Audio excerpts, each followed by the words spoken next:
There we go. Welcome back and or to the channel, Trucker Rod, and I'm not Trucker Rod tonight.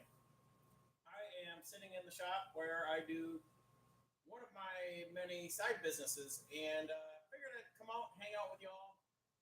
And the heater's running behind us, so wife's running the camera, so and I'm doing one of my relaxing pastimes.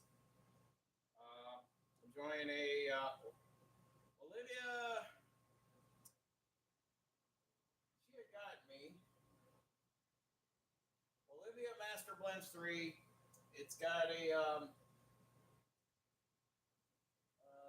sporting a luscious dark Connecticut broadleaf wrapper together with a long-filled recipe of Cuban seed, Nicaraguan, Maduro tobacco. It brings a well-rounded yet bold boast of spice along with espresso and dark chocolate. And then I dip the tip into my shot glass, which I have Deserrano. And before I get pouring here, of course, we're a Gen X, and truth is at the bottom of the glass.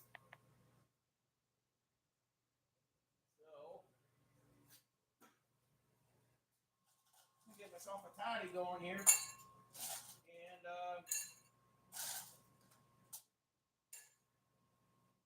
New Year's Eve night, I'm gonna have this place emptied out. I'm gonna have a car in here. I've got detailing going on actually on New Year's Day. So, therefore, figured I'd do a little spirits tonight.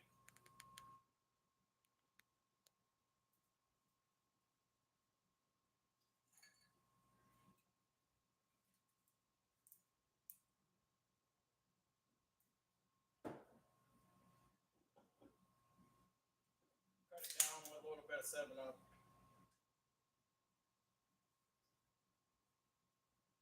So the floor is open. If anybody wants to have a discussion or anything, good, bad, indifferent, whatever it may be.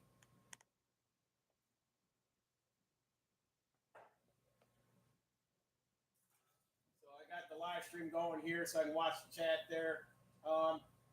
We did step out today. That's why the live stream's a little late today.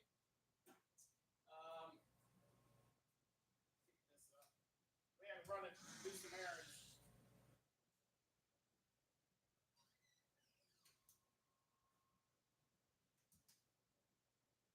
So what we've gotten was, I'm going to open this up with you guys. So this is an inverter, Milwaukee, 175 watt inverter. It plugs into the M18 battery. So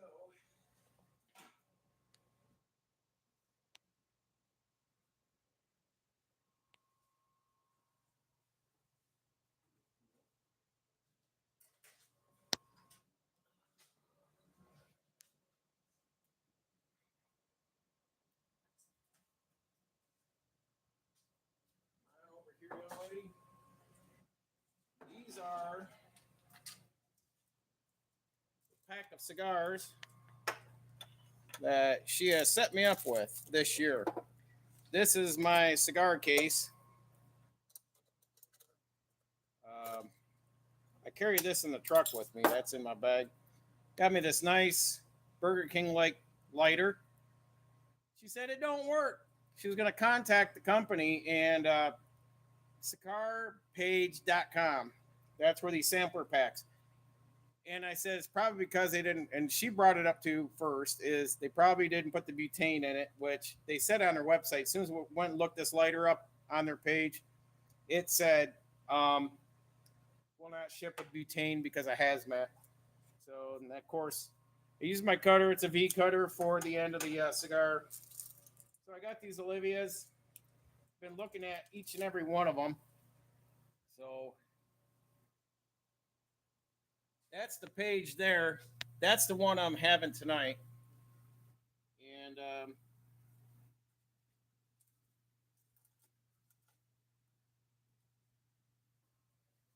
they sent a nice sticker too, cigarpage.com. And comes into a nice packet. It's got this packet in there for like humidity, like a little built-in humidor. These ones I'm still having to look up the different flavors and stuff. So that was kind of a little gift from her to me for Christmas. So we're gonna open this bad boy up. And again, I apologize for that heater, but there's not much we can do. There it goes. It's turning off. As long as I don't keep opening, closing doors.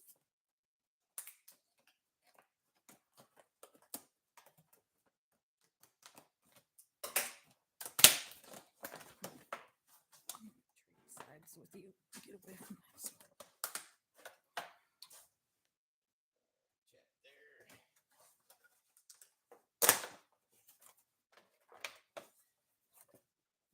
Back on packaging these, as you know. So, yeah, that's a pretty cool deal there. So, last week, local Farm and Fleet had done a sale on a twin pack of the S.E.E 3.0s, which is a standard use that I use in most of my power tools and that. Other than the saws and stuff like that, or the shop vac, I use the 5.0. But $79 for 2 Milwaukee batteries. So it came out to $160 with tax for 4 batteries. So this is fully charged. Yep. So this is first time using this. I'm just going to check it out. Basically, it just clips on like a tool. And now you got a 110 receptacle and you've got USB, which is what I thought was really cool. This was, we shopped around, but it's $99. I'm going to get a second one. And the reason is got that little handle there to hang on to something. But, yeah, there's your USBs. It's got your Apple and your regular, or no, yeah, either way. Cool. Yeah. Right there. See, watch. There's a little fan that came on in there.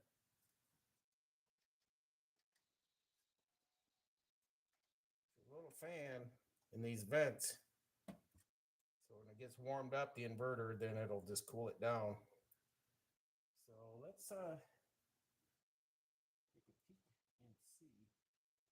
I don't have anything really to plug into it right now. Computer is about it.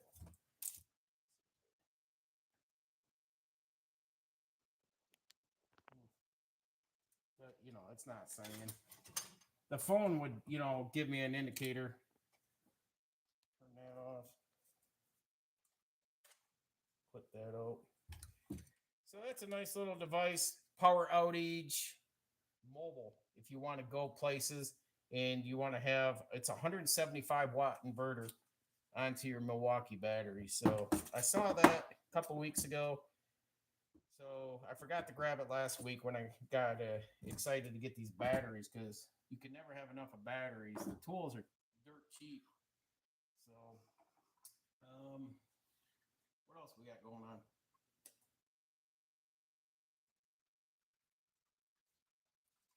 I got to get around to this. This is old school linear for my CB, 250 watt. So I have got to get this wired in. I got to get short coax to run from the linear over to the CB. So probably about 10-inch of that. I may have a CB shop do that, and here locally. So that's been sitting here on the back burner. What else can we elaborate here? I got these. These have been good for many reasons. 2 things I wanted these. I got 2 of them. They're in here. Is for the shop here, so I don't have to set up a sound system out here. Second, for the golf cart. So with these Bluetooth in, we can stream off our phones, but I can also put them in on the golf cart over here. Usually we just run them either up on the window or down here under the seat.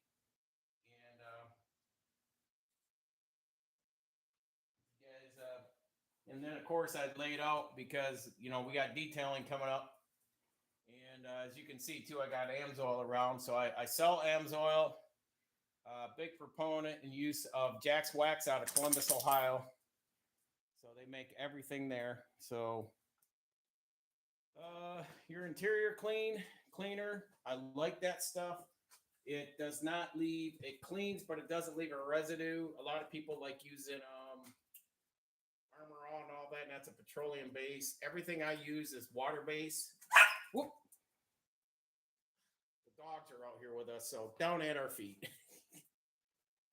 The ceramic detailer, I use that for a top coat, like a spray wax, like the Hawaiian Shines, like your regular spray wax, synthetic, but this is more of the ceramic. The ultimate is your wheel cleaner. The Shine All is a water base, pretty much like your Armor All, but it doesn't leave that greasy film on your dash. And I also put that in the gun to spray and do engine detail. My Cannon soap, my foam cannon here, and then some other off brands I use for the carpet extractor is I use the Pet carpet shampoo.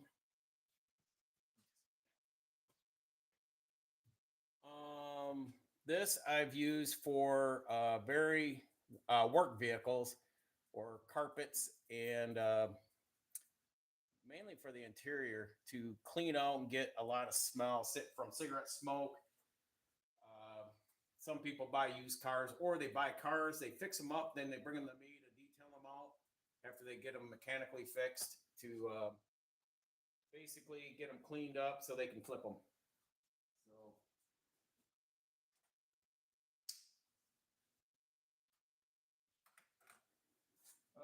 What else we got? We got the Jack's Wax bags there. We saw those when they first brought them on, and I wanted one, end up with 3 now. I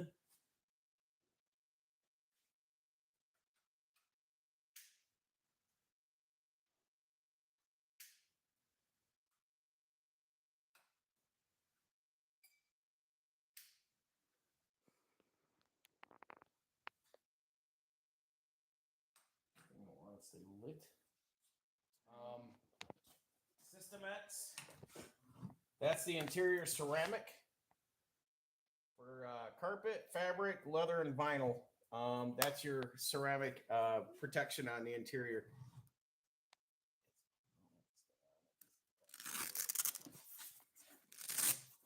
So we got all that compartment down there on that. What I like about this is I can put all the bottles on here for mobile detailing. So each bag's got a designation of what I carry in it for whatever exterior, interior.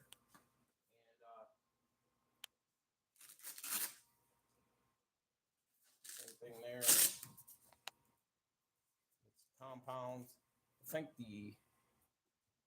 that one, no, this one. Anyhow, the bags are different color, but they're the same function. I'm trying to think which one's got my compounds. This Probably one. the tub.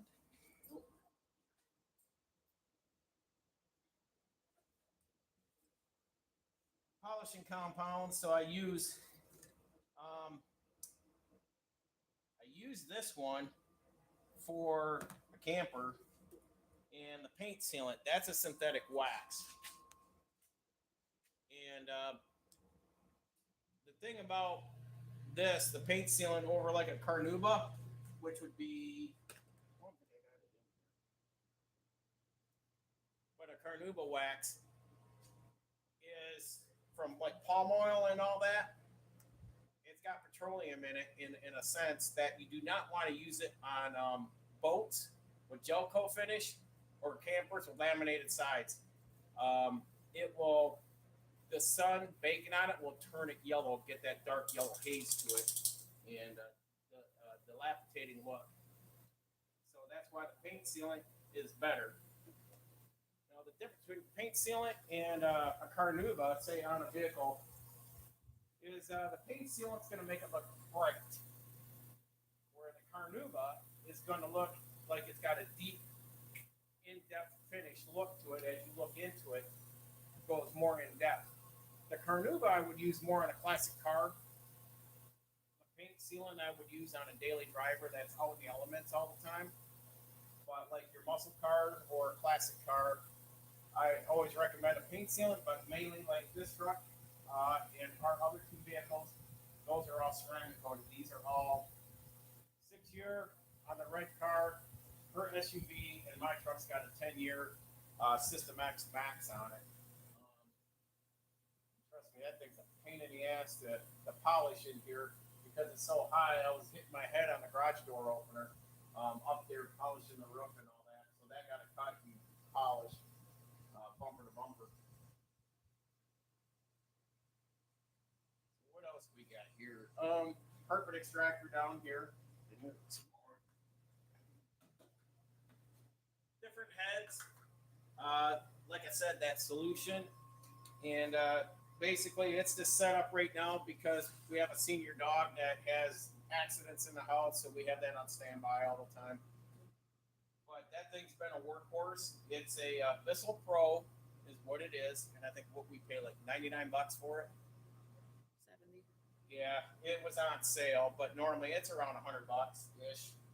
But that's been a savior, and it's worked out really great for floor mats, carpets, seats, um, interior and RVs. Your carpets in the RVs, your couches, and all that. When people want to get them either clean for the, for a season coming up, or they're looking to sell and flip an RV. And of course, household furniture if you got cloth furniture or remnant carpets and all that jazz. Um, yeah, that's over here. Let's see.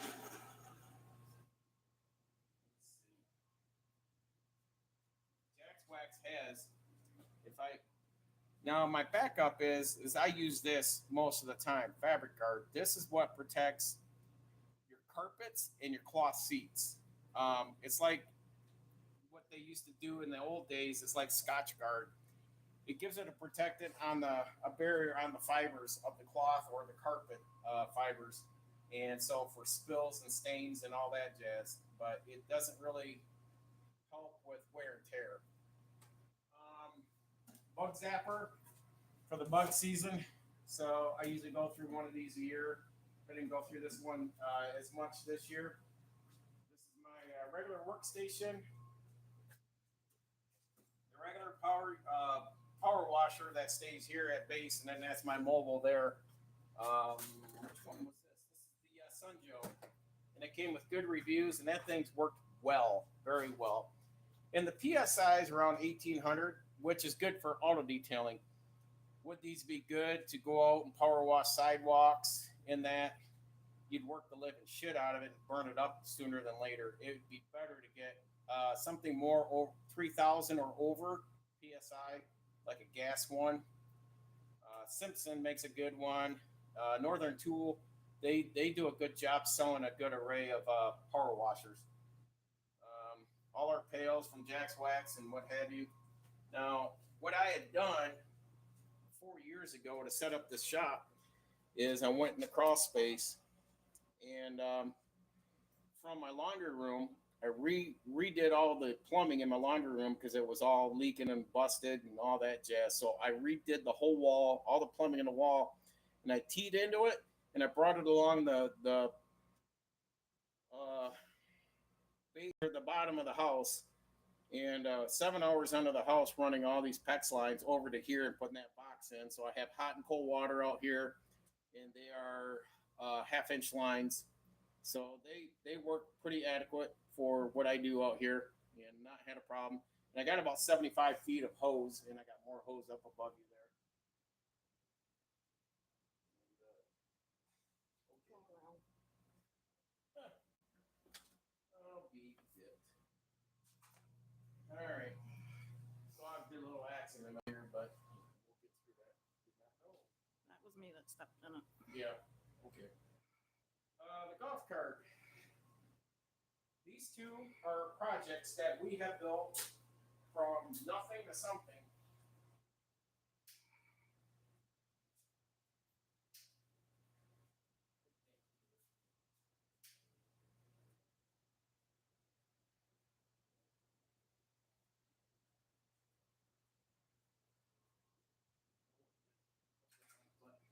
So this was a regular golf course golf cart. Um, it sat pretty much down to here. And it had the little itty bitty wheels. I think 10-inch, 8-inch wheels, whatever that comes with it. And so we went and picked out what we thought was probably the best out of the bunch. There was golf courses usually will trade in a whole fleet of them and order up new ones. Probably about once every 10 years or so. So a batch came in at a local dealer, so we went and picked it out, stripped it down to the frame, took the body, had it custom painted, put a 6-inch Jake lift on it, and the extra 2 inches came from the re-arch springs. So on the front, these are re-arched and thicker springs than that normally comes on this cart, which really cranked it up higher, which really stretched my steering shaft out. So we had to do some tweaking to get the steering shaft, the slip yoke on it. But this whole axle came off, new bearings, new rack and pinion, tie rods, bushings, everything's new on this. The only thing that isn't is just the axle, the factory axle. We built everything new around it, and shocks. I am going to put disc brakes on it, and we are going to lower it this next year. I'm going to take the 6 inches out and leave the 2-inch springs in. The backs, they were, I want to say we went to a 4-leaf re-arch springs in the back with the coilovers, shocks, and it had like a 2 or 3 leaf pack, but they were kind of arched the other way. So it had a Carolina squat to it. So we fixed that, put the Williamson seat on the back, paint, LED lights front and back, brush guard on the front. Now the paint on here, when we built this in 2021, this is a 2021 paint code. We got the paint code for the Infernal Red. The wife liked this color. This is also a 2021 seat, top and bottom cushions, carbon fiber dash, steering wheel, steering shaft, bimini top, mirror, and windshield. So, but we could have done a console up here for a stereo, but the problem is with the plastic is it'll fall out. So we just went with the Bluetooth speakers. So glove boxes and all that, and couldn't let that go to waste up here. So this is what we named it. It's money well wasted. So if I was going to spend some stupid discretionary money here in 2021, this cart was it. So it is electric. It's a 36 volt, and it's got all the red top Trojan batteries, and it does good. It's good enough for us. We could hop this up and do more, put a bigger motor on it and all that in the back. Maybe one day when I have motor issues and axle issues, when I rebuild that rear end, the rear end is stock, motor, axle, and all that. But we can always do more. I may put, if we go to Arizona at one point, we're going to put an extended top out here. But for now, this is good. 23. The wheels, when I saw the wheels, I built the cart around those wheels because this is actually, I haven't even washed this thing yet, but here, this is actually like a black cherry. So there's red in that black when it's washed and gleaming in the sunlight. So that's like a black cherry. And I pulled the trailer that this gets towed on. I can turn around and hook the trailer on the back of this and tow it myself. Campground. So yeah, we built that, and then of course this turd. Nothing wrong with it. It's just it's a 2010. It now has 69,000 miles on it. It had 18,000 miles on it when it was discovered, and it was built by back in our hometown. There's a place. Um, the guy had it in a salvage yard. He ended up he had a frame rack and all that. He straightened it out. Apparently the story goes is the front end hit a culvert. The original owner that bought this, then it sat in the boneyard, and the guy that owned the salvage yard was he was negotiating for quite a while with the insurance company that he could get it fixed and it wouldn't have to salvage it, but they didn't want to. So it's got an old '04 front end on it. So the front end hit a culvert. People are like, "Oh, that thing's a piece of junk." This and that. I've owned it now, going on 13 years, and it does not abnormally wear, doesn't drift, doesn't pull, and it aligns perfect. And I've had it at an off-road shop, and they have aligned it and said they can't even. They would have never known until after they aligned it. I told them it was a salvage truck, but he put it together, and then I bought it and built it up from there from him. We have, where do I start? Let's start in the front and work our way back.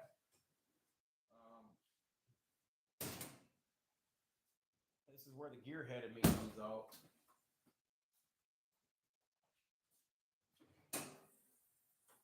So put the ram air on it.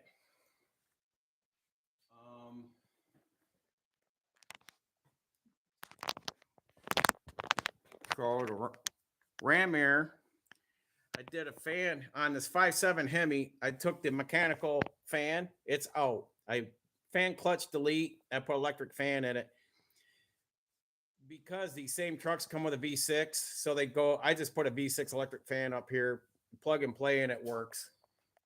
Over here,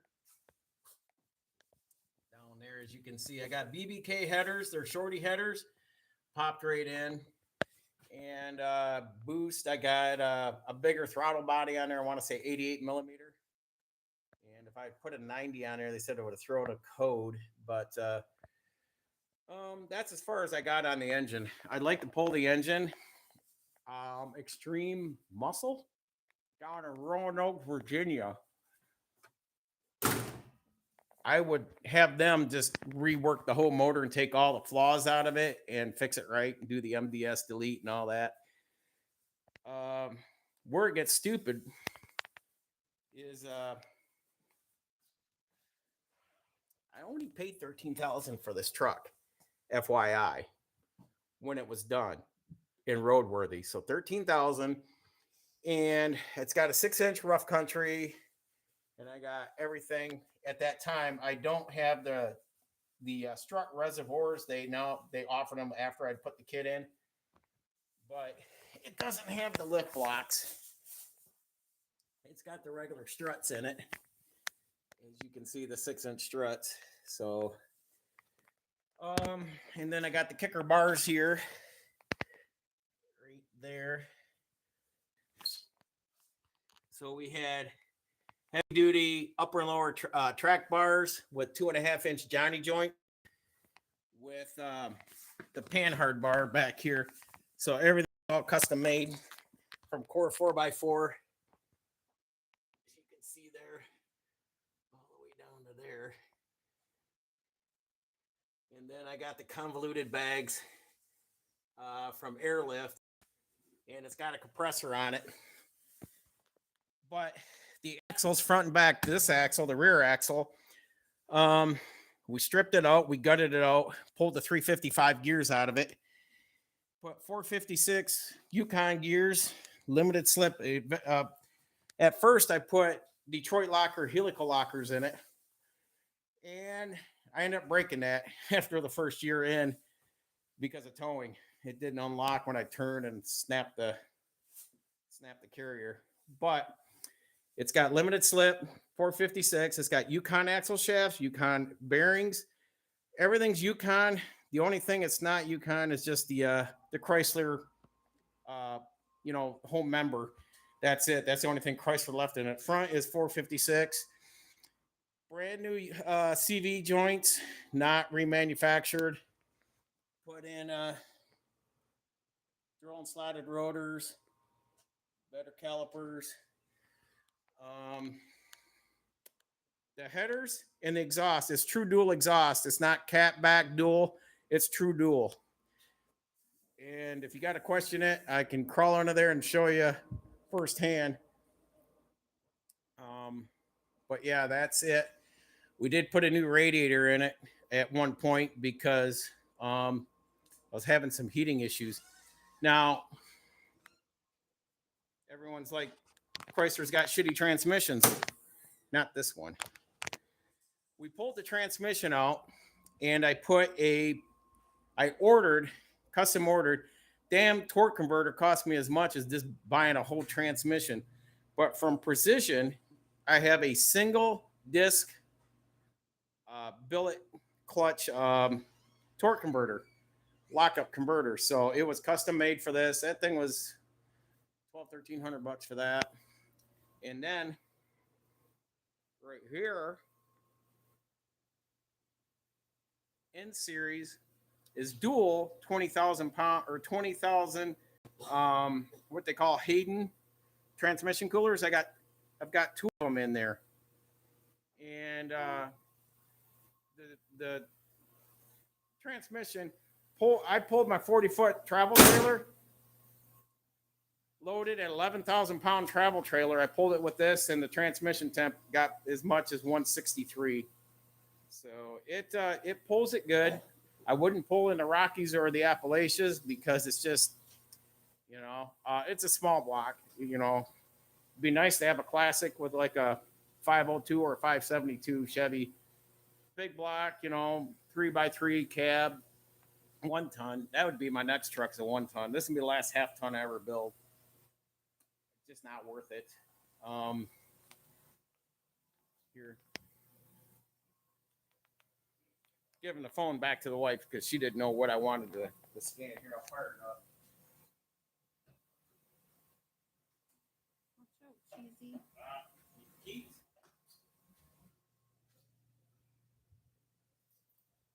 These are good. Go wrong.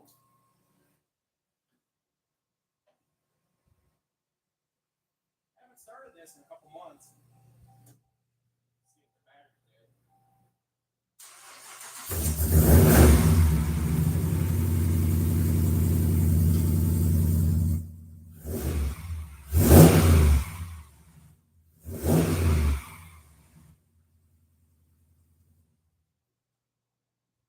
Fires up.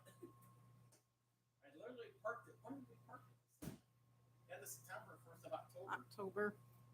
Yeah, 1st of October. So it's been going on 3 months. It's fun to drive. I would go farther with that, but we stopped that build project. We got around $20,000, and she said, "You got to stop." We had to make other priorities, getting other bills done. And of course, like I said, we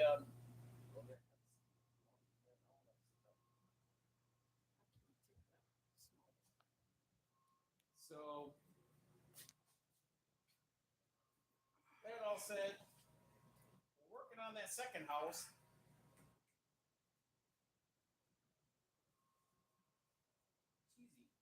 Man, he is just antsy. He wants to go in the house. Where's the other knucklehead? In the house. It's too smoky out here for them. Give me that, and then you can go in. I'll take it. She's had enough of being out here. So, hey, there we are. So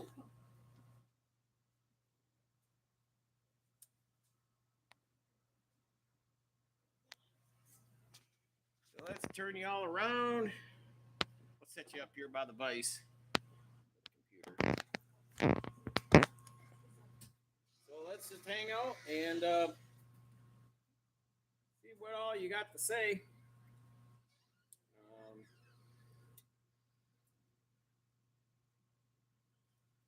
Doing the gas fumes and the cigar, that's why I'm out here. I can't do the cigars. I can't do anything in the house.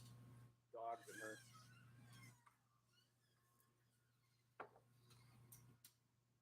Man, that is raw. That's the cigar. It's the gas. The cigar don't bother me. So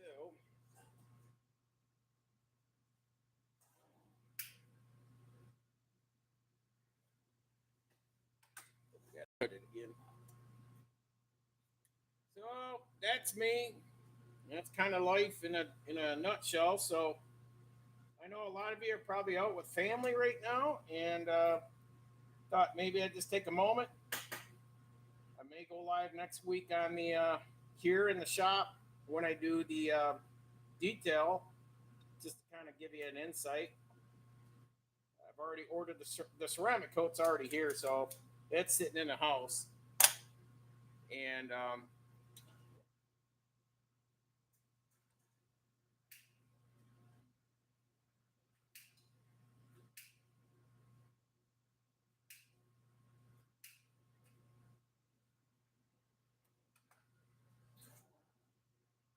that lighter sucks. Yeah, too bad that lighter didn't come with butane. We're gonna get that on Friday.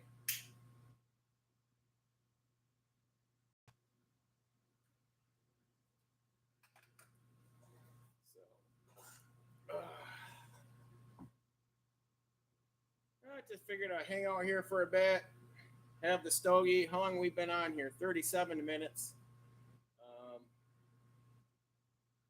any questions, or even after the live stream, if things catch your eye or something, leave a comment or question it. But yeah, I used to have a stogie out on the road, but the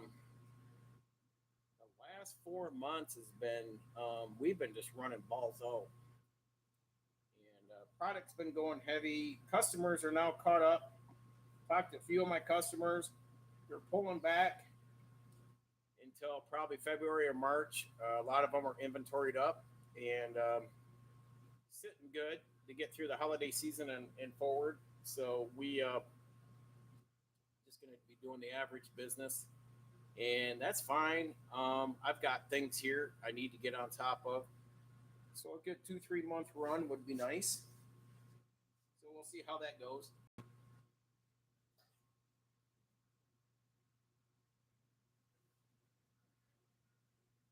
Anywho, trying to get you guys propped up in a decent spot. Maybe that's better. Tell me if that's a little better. That way I can stare there and look at the computer.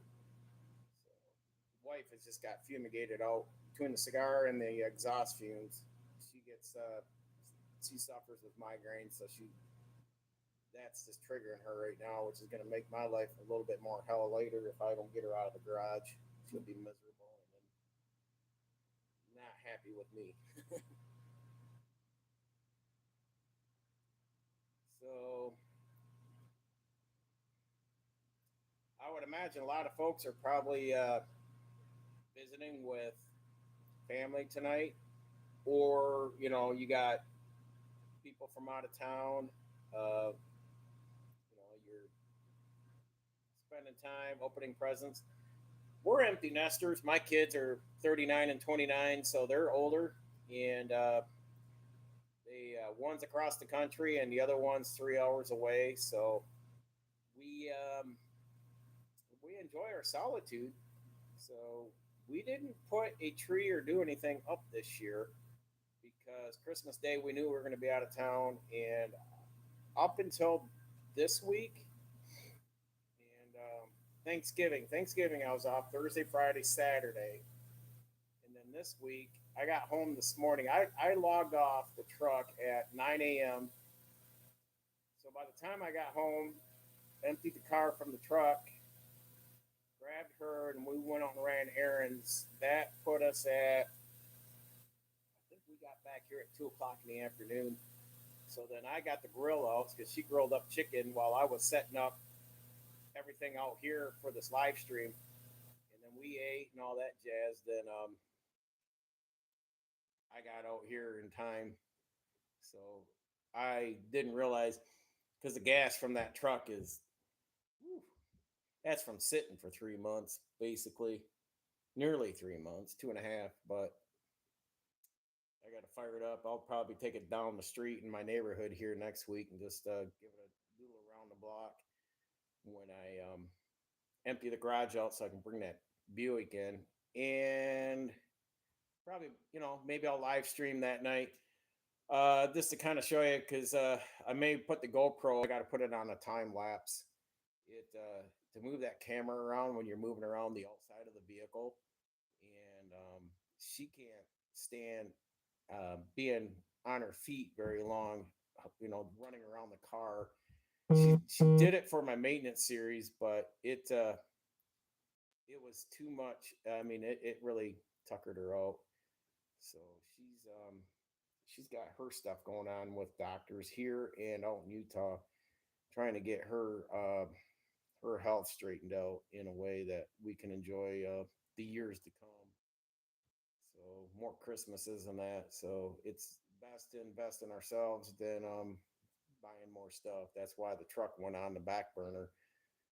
Oh, 2019, 18, we stopped dumping money in it.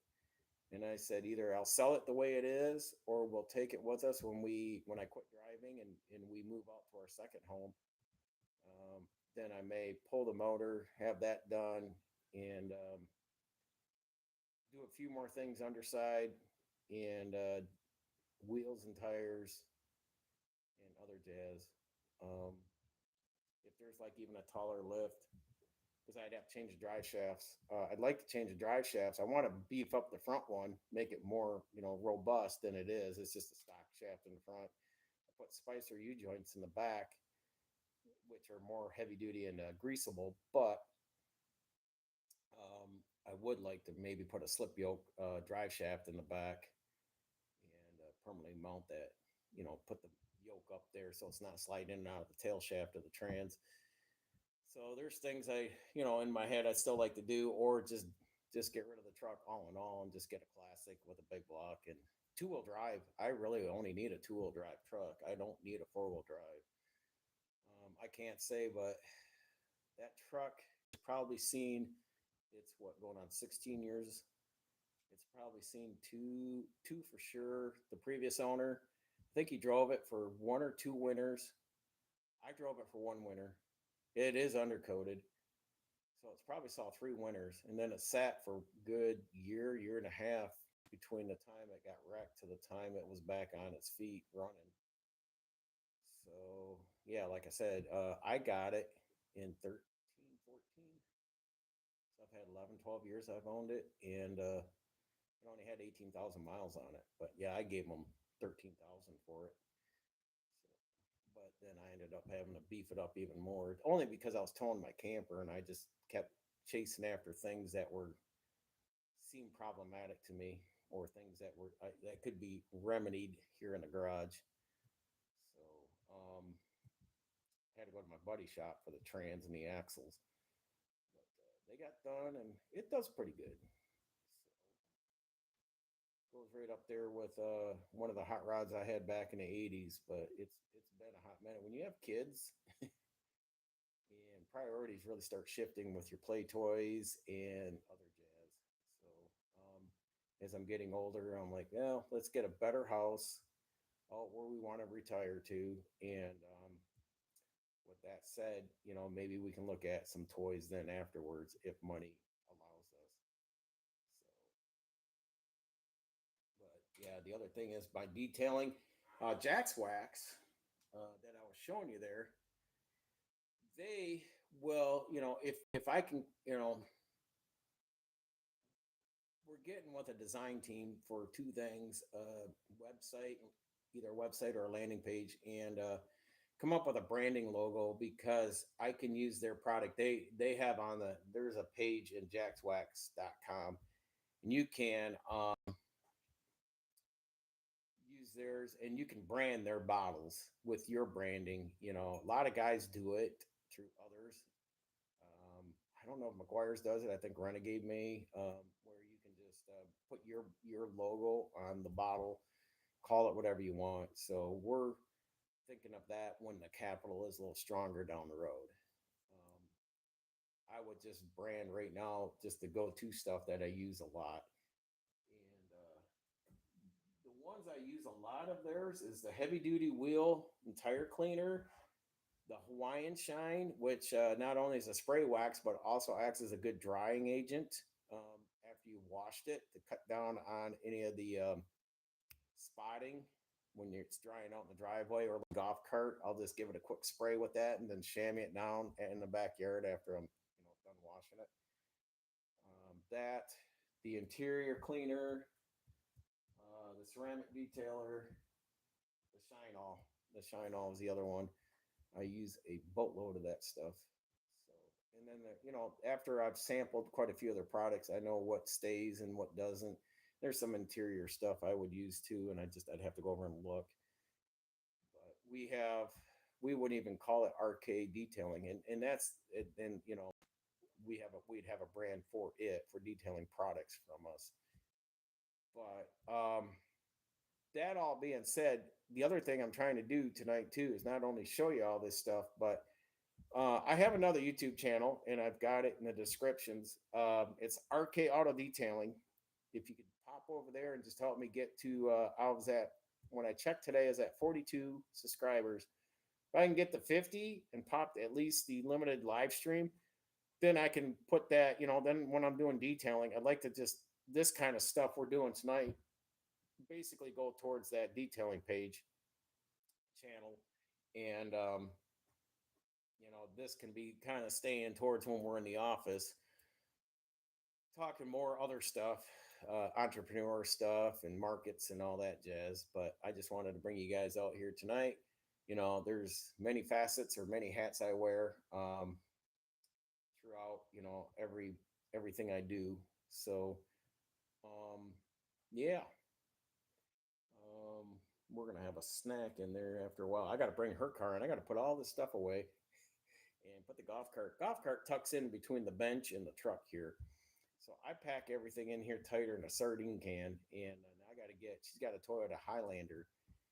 And we bought that. It was a year old out in Austin, Texas. We wanted front wheel drive because we bought that car knowing that's going to be our Arizona car. So we didn't want all wheel drive because you don't need it. Dry pavement. To get front wheel drive, you had to go to the south of the Mason-Dixon line. And so it's Florida, Texas, and Arizona had front wheel drive Toyotas back then in June and July of 2020. So this was a 2019, which I'm glad we got because all the 2020 models changed, and then all the newer stuff. Of course, Toyotas had their share of problems any more than GM, Ford, and Chrysler. They all have through quality control during the vid. But my daughter went and looked at a Toyota 4Runner and what's the one above the Highlander? Overland, the Toyota Overland. But she said they're all coming with four-cylinder, turbocharged four cylinders, and GM's getting that way. They're either going EV or four cylinders in the 26 or 27 models or 28 models coming up. So with that said, most of the dealerships that we have run across, we've gotten called from the dealership we bought that from, and then the local one here wanting to know if we want to sell it, and they're going to give us 10 grand over what we paid for it, and even still, we're still getting top dollar for it. It's the limited platinum. It's the top tiered trim level you can get without the all-wheel drive. And with 10,000 miles, we walked out with $31,000 is what we paid for that car in 2020. We've owned it 5.5 years now, so we put 30,000 miles on it in the last 5.5 years. So I told her I don't want to buy another vehicle until in the 2030s, and even then, it's going to be another old vehicle, new use. These new vehicles anymore like the semis, they're just not they're not reliable.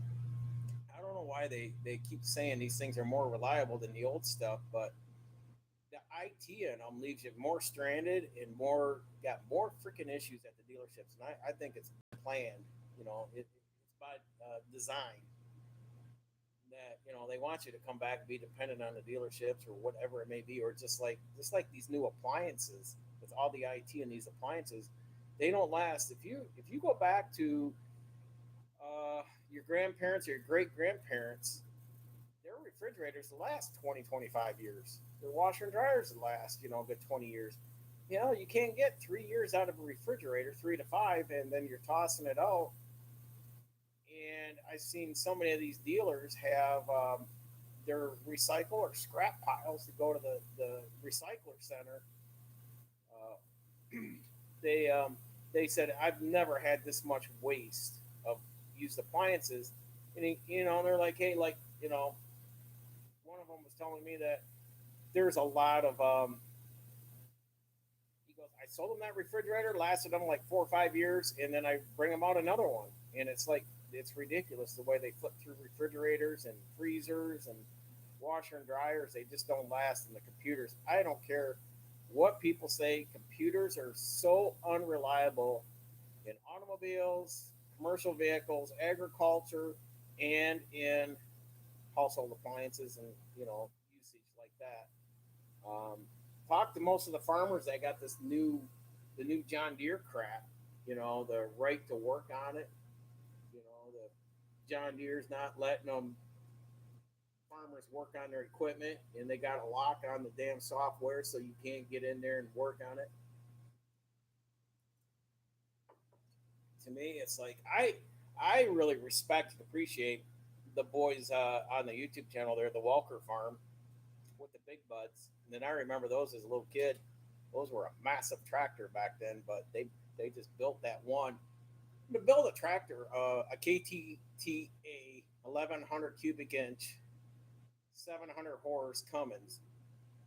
Um, they bought that motor and built that tractor around that motor, and that thing's huge. But everyone's like, well, the fuel mile or the fuel consumption, and or that you can add computers to those things for all your setting all your GPS and the way you plow and farm and all that and till doing all your tillage. But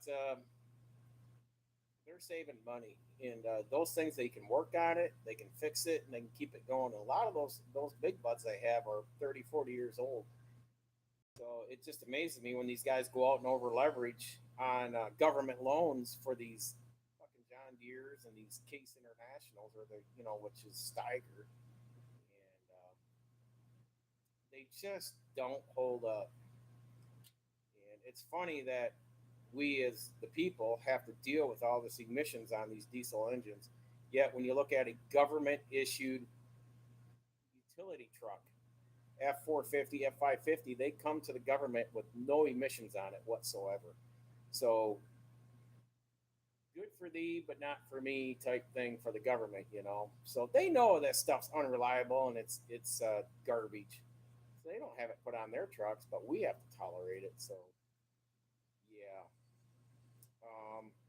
should put all that emissions on their damn tanks too and see how that holds up in wartime. So, but that's why I haven't even dove back into. If I would have really pursued hard into diesel repair mechanics, I would have went Caterpillar construction.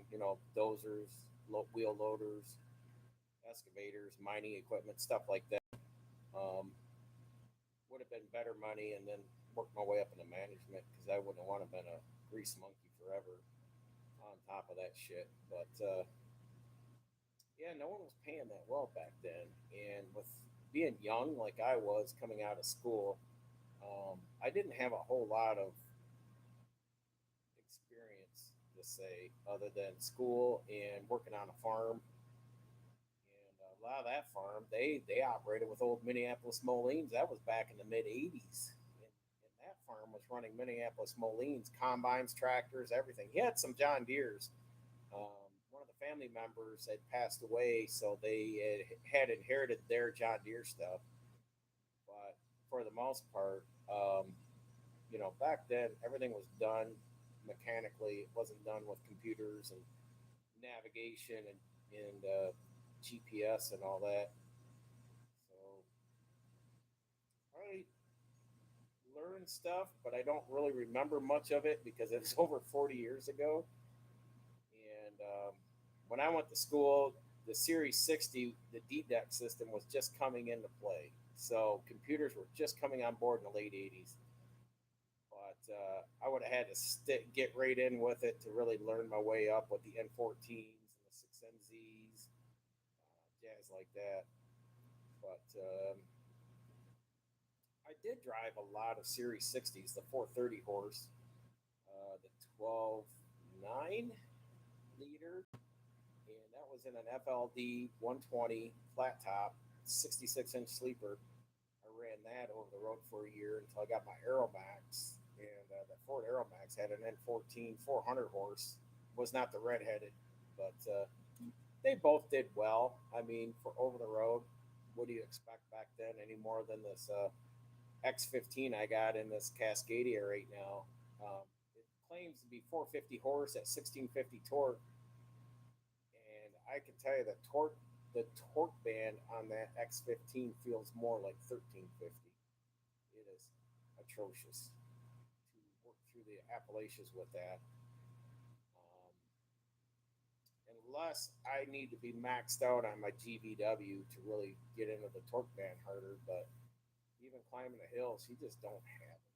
And I think it's just a combination of the emissions and the automatic transmission. I think that engine could probably do so much better with a 13 speed behind it, manual, than an automatic. Automatic is just like, oh, we need to go to automatic. No, they want the trucking industry, the mega carriers and that, they want the trucking industry to be automatics because then they can put any dim-wit fool behind the wheel of a semi because the computer's doing pretty much all the work and so the automatic. Um, when I came through doing heavy haul, we used to laugh at anything that was an automatic. So I not a fan of it, and I won't miss it in the future. As far as will you miss trucking? Someone asked me that back when I was out of it for 14 years. After 12 years in, I took a 14-year sabbatical, and they were like, "Do you ever miss trucking?" I said, "No," but I went back in it just in as I told you guys, I just went back in it to elevate myself financially to get out of a debt burden situation and elevate ourselves to progress on to some other bigger and better entrepreneurial stuff so I could be home more and do more of things that I've got brewing in my head than holding the steering wheel and just grinding away. So, yeah, many good things coming forward. So it's we're starting to get closer. We're closer than we could ever have imagined. So we did, like I said, we did talk to a lending officer a couple weeks ago. She'll probably be back with us. We were talking to the underwriters and all that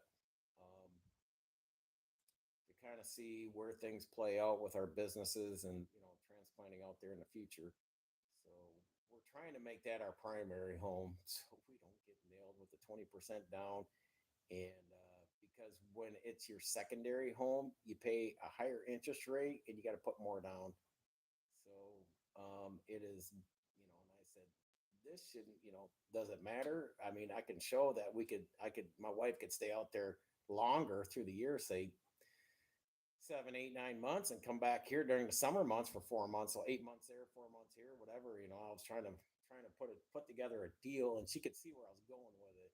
So, well, let me talk to the underwriters and throw some 3 different types of proposals. So we'll see what comes about. So this was right before the holiday, so things are going to move slow until after the first of the year, but that's fine for us. Um, we're not looking to make another move until 26, 27 anyways, but I just wanted to have a health check and just see where we were positioned at and what we may have to adjust on. But that's why this big girl is um, on the back burner for build out, and the golf cart is that's actually buying parts of that's pretty cheap, but it was either the wife said either you got to put step bars on it that drop down for her to step in, or I got to lower the cart. And I kept looking at it, looking at it, looking at it. I said, I'll just lower it. I said, it's gonna look ghetto with step bars on it. So um, it's gonna be our Arizona cart. So I said, we're gonna look kind of ridiculous out in Arizona with an 8-inch lifted golf cart in a 55 and over community, because most of those 80, 90-year-olds are gonna look at us and say, really? So every cart we'd seen out at the resort when we went out there was pretty much golf course size. We're gonna come out there and look like Bob Chandler and Bigfoot rolling in there with that thing. So I said, I'll lower it down. I said, all I got to do is just put the stock spindles on the front axle and pull the lift blocks out of the back. That's all I got to do. And I said, that's cheap. I said, it'd be cheaper to do that than buying step bars. So I'll do that, see where the stance is and how she can get in and out. That'll still just put it at a 2-inch lift, and it should still clear these tires comfortably. So the only thing is with these tires, I can't go on golf courses with it out there. They're too knobby. Here they're not bad for my grass and all that, but the golf courses will not allow those kind of tread. So it's just going to be a resort runabout golf cart, but that's fine for us. We're cool with that, and there'll be a few more things I may do to this, but that's over time. This golf cart is a long-term thing. The truck is in the middle of the road of whether or not I keep it and take it out there with us or sell it and just get a two-wheel drive, like 1-ton dually standard cab. We don't need anything spectacular, just something to pull a toy hauler or an enclosed trailer with 1 or 2 side-by-sides. So we'll start with one, and I'm sure she's going to want her own at some point. So it'll be a his and her side by side at some point in the future. But she wants to at least have one to get started. But something we can, with a 2-drive pickup, you can just take off from the East Valley in Arizona and head up to Hurricane or Moab or somewhere, and ride around. And there's so much desert, Bulldog Canyon out in that area we're looking at too, in the Santan Valley area. So I just said, we don't need a lifted truck. Don't even need 4-wheel drive out there. So, but yeah, we'll see where it goes. This truck's paid off. All our vehicles are paid off. So the only thing major we got left that they pointed out is I still got one student loan left from chiropractic school. So that'll be dissolved here in the next 12 months or less. So I'm kind of jazzed up on that right now. So once that's behind me, that's it. So once we're out there, all I want to be sitting on is a mortgage, and that's it. That's all. We'll pay cash for everything else, whether it's vehicles, toys, or what have you. So we got to finance it, then we can't afford it. That's the way I'm going to look at it. But yeah, how long have we been on here? Hour and 4 minutes. So I see a few of you are in here. If you catch it earlier, we did little toddies and been sitting here with my cigar, working on this tonight. So she bought a case from our other property. It's the Captain Morgan Cherry Vanilla. And then I'm dipping my cigar, the tip of my or the Serrano. Then of course, if you can see that, BOTGN, Bottom of the Glass Nation. That's from our friends over at Gen X Talks. My Lebowski glass, you saw that one. Here's an empty one. Bottom of the Glass Nation. The truth is always at the bottom of the glass, because either it's going to be a bunch of lies and bullshit, or it's going to be the truth. So either way. This one, when we can get to it, it says the truth is at the bottom of the glass. And for Christmas, the wife got me an array of variety pack from cigarpage.com. Got me some slew of cigars. This too she got from Gen X Talks, from that YouTube channel. This is the leather wrapped for my cigars to carry them in the truck. And lo and behold, she got me a nice From Cigar page, nice Burger King lighter. It says cigar page on it. She goes, it don't work. And yeah, then I went to their website and looked, and I said, huh, well, go figure. Both of us were like, I'll bet you they didn't fill it with butane because of hazmat and logistically.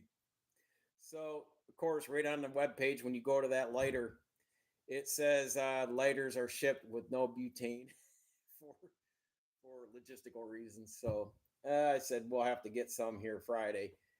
But yeah, so I've been using the freaking campfire one, and this thing sucks ass.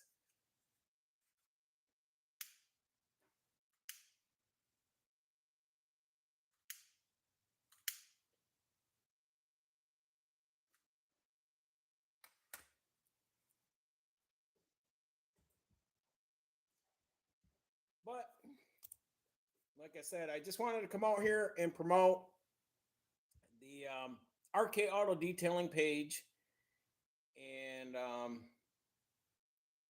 RK, Auto Detailing, RK Auto Detailing YouTube channel.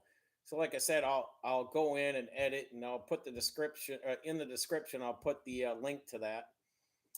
So, yeah, go there and subscribe. What I want to do is get that up to 50 subscribers or more, so I can unlock the live feature, and then we can be out here having discussion. To You'll have to go and copy and paste the link, Laura.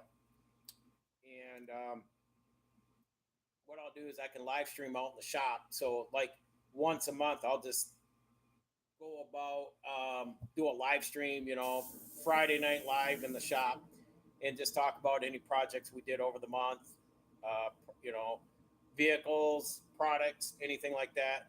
And also, I want to use that page. Bear with me here. Grab some stuff. But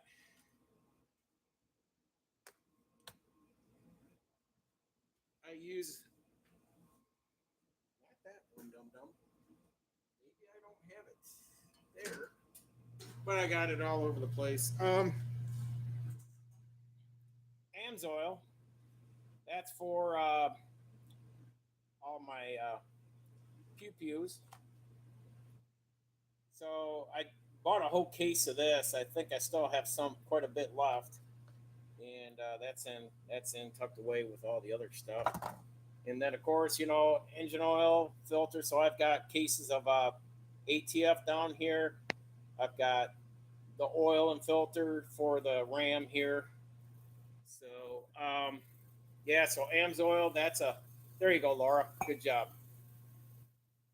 That's I see the link is up there now. So on here, so great. So yeah, Laura put in the link there in the live chat. You can go there and subscribe. And like I said, we're at 42 when I checked before the live stream. I just want to get up to 50. Then we can do a once a month Friday night live. And if it gets more popular, gains traction, then we'll do it twice a month. Jazz like that. But that would be a channel I'd like to do more of this talk like we're having tonight.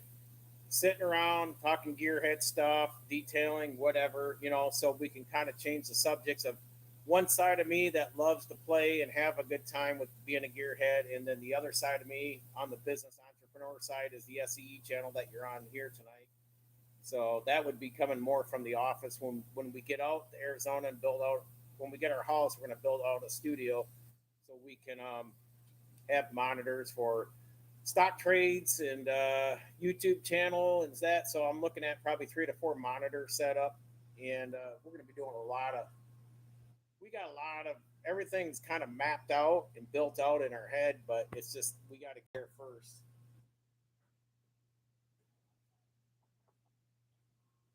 Got a lot of Amsoil cups. I got a slew of these Amsoil stickers. So, and good times, good times. So let's take a cruise through the shop one more time, and we'll call it a night, folks. probably as far as I want to go with it. Unless you guys got something to say in the comments, I'd appreciate it, to keep things stimulated and going. Otherwise, we'll call it good. Like I said, there's the computer. We talked about the Milwaukee inverter earlier. I just got that today. Plugs into your M18. So that's really nice. It's a 175 watt inverter. It's got a built in fan, USB, and the 110 plugs right into that. I'm going to get another one. So I've got two, but that's good for mobile usage and for outages. But yeah, all the Jack's Wax bags, vacuum attachments. Here's all my drill brushes. And there's a head there. There's several heads for that carpet extractor. Then all the products there. And another thing to make a note of, when we moved in here, this garage was all framed in. Her and I walled this in, put the ceiling in, R19 insulation. I had to fix the door. The door was just in and out like this. It was so sloppy in there. I had to rebuild the whole garage door. The only thing original other than the tracks and the door is I had to redo all the hinges and the rollers, and I put a new opener in, and then I've got 18 shop lights in here. So not including the one you guys don't see, because I got shadows back here. But you can see that one there. So I've got that one down low. But yeah, I got shop lights. I put them to where I can see around the vehicle. The only spot I may have a shadow is this corner. So usually I bring out, I've got a big LED floodlight up there. I put over here, prop up over here to, then I can look at when I'm polishing to get, check for scratches and swirl marks and all that. So yeah, we finished the whole garage. It's 5/8 OBS, OSB. Come on, not old body style. Shit, I got square body and old body style. OSB 5/8, and then we had we built the shelves up overhead. So there's the heater there in between. But we built the shelves up overhead. So, but yeah, that's the garage in general. And then the bench, I probably have, with paint, wood, we're about $1,000 in finishing this garage, and probably about a month's worth of work. Besides, working. But the bench was scrap 2x4s that was left over building all this out, and then the OSB down here to box all that in and put a lock on there, and then that top came from a place called Lumberman's. They had these 8-foot tops. They're countertops, Formica countertops. You can see how it goes to the back. It lifts up. This thing, I didn't even cut it. This is the way it came. 8 foot long, and literally was the right length for this. So it fit perfectly on my frame. And then I just put my vices and drill press down on there. But that was free. I just went dumpster diving at they said, yeah, if you want one of those countertops, you go out and dig it out of the dumpster.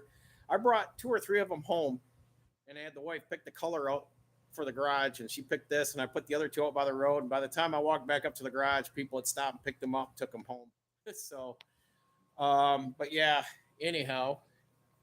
And of course, my little compressor, because I use air. I use compressed air to blow out vents, nooks and crannies in the interior, seat tracks, and all that. So that's where compressed air comes in to really get fine detailing in the cars, plus loosen up any sand in the fibers before I use the extractor. So, yeah. So basically, we built this. It took us the whole month of September of 2015, we were out here. Like every time I got home from work, we'd do another section, or spend a whole day out here. But she just came off shoulder surgery, so she was out back. I would put the boards, 4x8 sheets down on sawhorses. She would paint them, and then I would cut them the size, and then she would just touch up corners, and I'd bring them in on a drywall jack, drywall lift, and she'd run it up for me, and I'd get them in place, screw them up, and then she'd lower it down, go out, paint another board because I put another board out for her. And we had a good assembly line going, but it took us a whole month, and we had this done. So it works out great. Um, so that was just me and my wife. We have finished this garage out, and to go from the garage to the house. This was also rough framed. So when we moved in, this is what they call a firewall from the garage to the house. So this was already here drywalled. This was drywalled, but the ceiling and the walls we finished, and I just put that new window in when I redid all the siding and windows on the back side of the house. This wheelchair ramp I built, my dad actually came and helped me run the stringers going up, but I built all this out. I built that door, did all the baseboards, taught myself how to do all the crown molding, and especially in the corners. Prism cuts and all that are a real pain in the ass. But yeah, we did all that. And then I paid my neighbor as a drywaller and painter, so he came over and painted. We put the can lights in. So, that makes it nice and secure. So, backyard's not much. You ain't gonna see much. It's dark tonight. We got tons of floodlights out here. But those are all the bird feeders.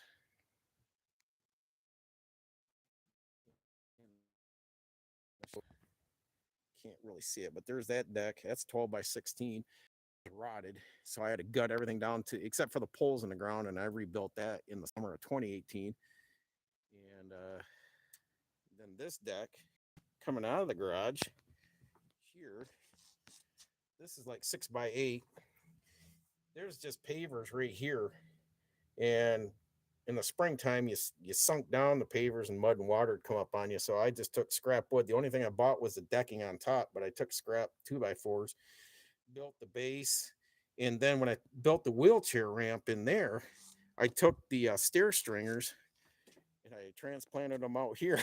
So all a step down there. And then last year I built that deck. That's 12 by 12 because my neighbor next door to me, to the north of me, she gave me the shed.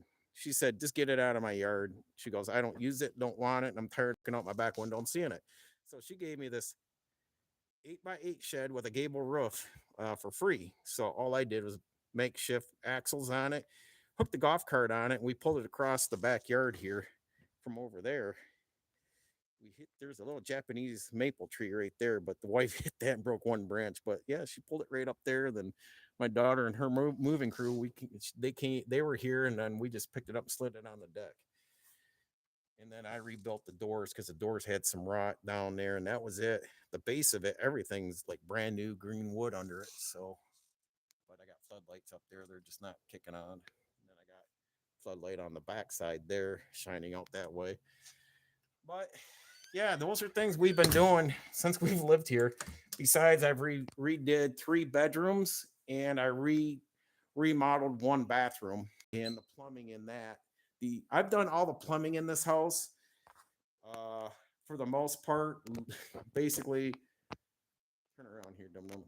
Basically, all the plumbing in this house that had to be redone: faucets, PEX lines, all the shower, the surround, and everything in that. In the 1 bathroom, I've done. We have a bathroom off our master bedroom, needs to be done, but I think if we stay long enough, that if that needs to be addressed, I'm going to farm that out because I may deconstruct it, but I'll have someone build it up. That way it'll save the cost. But yeah, at some point when you're just in all the landscape here, I can't tell you how much I brought in out of a little 99 Ford Ranger. I hauled nearly 5 tons of stone, for landscape stone, that's all around the front and the back here of the house outside. So I put a lot of blood, sweat, and tears in the last 10 years in this house, and I'm like, I'm tired. I'm tired of coming home and having to work on this. I call it the turd. So I'm tired of coming home working on this turd. I said, I really want a nicer house that doesn't require any yard work. And other than simple maintenance, I said, I don't want to do renovations. So get to a point when you're pushing 60, you're like, yeah, been there, done that. I don't want to do it again. So yeah. Anywho, I think I'm gonna call it quit there, guys. We're going on an hour and a half. I appreciate y'all being here. And if anyone's got any comments, one last time before I call it off here, um, the link is in the live chat there. If you want to go to RK Auto Detailing page and subscribe there to help us bump to that 50. We will then, once we achieve that, we will then start doing more of these type of live streams out here in the shop. If we have projects going on, or like I said, just maybe just discuss projects we had come through. But for the most part, always an ongoing thing here at home. Um, yeah, the golf cart's going to get, not only is it going to get lowered, but I got to polish that. I got to take the wheels off, put it up on jack stands, pull the wheels. I got to buff each one of those wheels because our second property had dirt roads. So the dirt is really scratched up. I want to say like a surface scratch, swirled mark the rim. So I want to polish those up, ceramic coat those, detail more of the underside, and put some underglow on it after I lower it. There's a few things I want to do to it, but it's easy stuff. It's not high dollar expensive like the Ram's going to be. The engine build on that Ram's going to be at least $25,000 if I want to do it the way I want it. Yeah. Otherwise, I told her let's just sell it and let's just get a classic with a big block. I don't want a diesel. Um, it's just too costly to maintain, and fuels more than gas. Everyone's talking about fuel mileage. That's the only benefit. The damn thing, it gives you torque and fuel mileage, but for Christ's sakes, I'm not pulling a 47-foot fifth wheel with it. If I'm pulling a 28-foot toy hauler, 24, 28-foot toy hauler, good enough for me. Two-wheel drive pickup, that's all I'm looking to go after. I don't need anything. I don't need an F450. F450 would be nice. They're a nice truck, but I'm not going to spend for a used one 80, 90,000. New ones, what, 110, 120. I can't justify to go pull a toy around to go have fun with a six-figure vehicle. So it's just not worth it. So this truck would do it. So I told her, we could put more money in this and call it good, and it'll last us a while. Like I said, it saw probably 3 winters. There's no rust under it whatsoever. It's got a few dings and dents from, going camping and all that. But overall, she just sits here, and people are like, why don't you ever drive it? And I said, I don't have a reason to. There's a rhyme and a reason why I do things. And I laugh on the inside, and I just give a smirk of, you have no idea what my future plans are. And because my daily driver I have right now, I'm selling it because the rust is catching up on it underneath because of the Michigan salt. I don't want this truck and her SUV to get like that, because really my life's not around driving, flipping a car every 2 years. I have a nice new vehicle every 2-3 years. Most people get tired of their vehicle and they want something new, and I'm like, dude, it means nothing to me as long as it's mechanically sound, goes up and down the road. These are nice looking vehicles. They're well kept and good conditioned, and they'll suit us just fine when we get into the non-winter, non-salt climate. So, like I said, I've been working at this for the better part of going on 10 years, and the fruition's coming sooner than later. And exit strategy is, many people are, I see a lot of truckers bash each other. Well, why are you still in a truck after these many years? I did exit the truck, but I had to get back in it because the field it's not really the field I elected to go in, it's the field I settled for because of the circumstances at hand. But if I would have followed through and became a chiropractor of sports medicine, I would have been in my own business as a chiropractor. I could have been set my own hours, my own schedule, and the more I put into it, the more money I could have been making. But I had to drop out of the program to take care of my son, which in turn this made me fall back on my bachelor's degree so I could be home and take care of him for quite a while until we had to finally break the straw and me go back in the truck so we could unfuck a lot of debt. So it's taken the good portion of the last 11 years to get that taken care of. A few hiccups along the way, like was a golf cart necessary? No, but I guess at some point I was getting the itch to have a toy any more than putting money in that truck. So things I could have done without and saved more money and got ahead a little sooner. But lessons to be learned when you're throwing money out and things that aren't as important. But appreciate y'all being here. I am going to clean this mess up. I got to pack Mama's car and we got to get on the road because her little wiener dog monsters are going to wake us up in the morning. When they wake us up for breakfast, we're going to get up and get on the road after they're settled and pottied and fed. And, go have dinner, Christmas dinner with my mother-in-law and brother-in-laws, and enjoy tomorrow. Um, we celebrate more in the name of Jesus Christ than we do giving gifts. So, as you can see, like my truck and the golf cart, this is what we do for each other. We don't do birthdays, anniversaries, or Christmas. When we want to have something nice, say the golf cart, then we both agree on it, and it's for both of us. It's not just for one. It's not one sided. And one thing I will tell you guys, see that hand? Neither one of us have wedding rings. When we got married back in 2012, we never exchanged rings. We never bought rings. We will one day, but other things, her health was more priority than getting leveraged up on buying a diamond ring. And I'm not buying her a quarter carat diamond ring to where everyone's like, oh, that's cute, only for her friends to walk away and say, that cheap bastard, Christ, you can't even see the diamond on. I said, well, you're going to get a nice diamond, but until things get straightened out and we get out of this debt and all that, then I'll take care of us on that in the future. But gift giving at Christmas, wedding rings, all this stuff.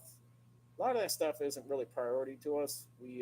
We're married and we're happy, and so she tells me. But we are happy. We work well together, and we enjoy each other's company. We enjoy conversations. So that's some of the stuff. We really enjoy a lot of similarities in life, and following the same path of getting to where we want to be and enjoying the simple things. So I think we all have lost. Sometimes we get indoctrinated with marketing and stuff from media and television and all that. Sometimes we got to stand back and just check ourselves every once in a while. So you guys take care and Merry Christmas. Have a blessed Christmas tomorrow and be safe in your travels as you're visiting because this is the time of the year when people get out, travel, and visit family, especially during school breaks and company shutdowns and all that stuff. They get out and they go see family. So embrace your family. Tell them you love them. Um, just remember, without those people around you that support you, you know, you could, you just, it just sucks to be alone, growing old alone. I'm not just saying at Christmas, but look at yourself in the future. You just want to be sitting at some nursing home, staring out a window, watching another sunset by yourself, or as in couples retreat, they argued, do you want to go to Applebee's alone? Do you, my wife and I always joke about, well, do you want to grow old and go to Costco all by yourself? So we enjoy going to Costco together and just tire kick up and down the aisles, looking at stupid shit and like, it looks cool, but do we need it? So, but yeah, enjoy your loved ones around you, embrace them, tell them it out loud, give them a good strong hug, And we'll see you all in the next video. Love y'all.